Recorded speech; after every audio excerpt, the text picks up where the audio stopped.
दुसरीकडे कल्याणकारी योजना, माझी लाडकी बहीण योजना विरोधकांनी बंद पाडण्याचा प्रयत्न केला, कोर्टामध्ये गेले, बोले खोटा आहे, चुनावी जुमला आहे, परंतु एकनाथ शिंदेने शब्द दिला की शब्द पाळतो आणि माझ्या लाडक्या बहिणी योजना सुरू झाली।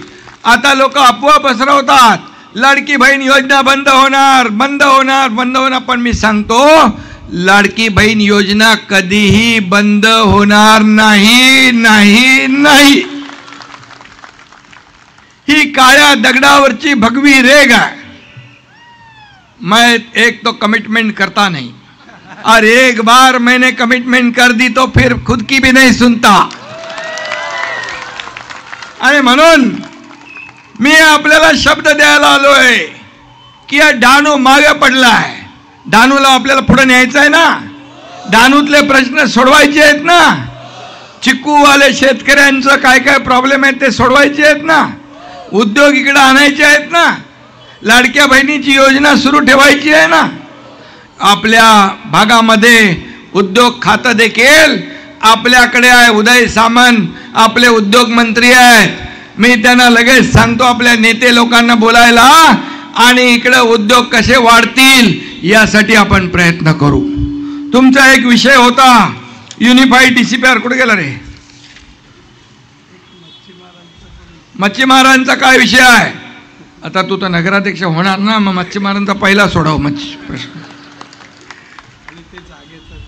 आणि जे जे विषय आहेत, जुन्या घरांचा विषय आहे, जागेचा विषय आहे, पट्टे आहेत त्याचा विषय आहे, हे सगळे विषय जे आहेत हे सोडवल्याशिवाय आम्ही राहणार नाही।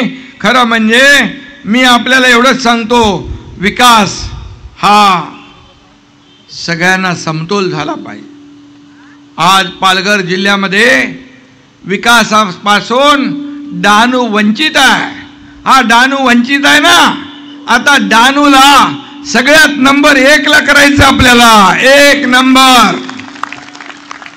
आणि म्हणून मी आपल्याला एवढंच सांगतो, या आधीच्या लोकांनी काय केलं त्याच्या मी काय बोलायची गरज आहे का?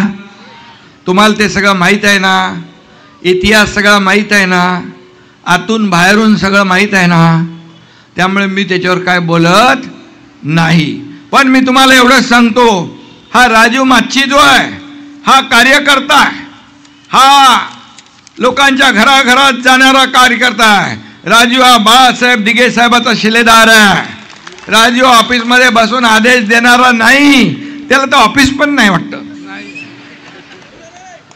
चलता फिरता ऑफिस आहे त्याचं।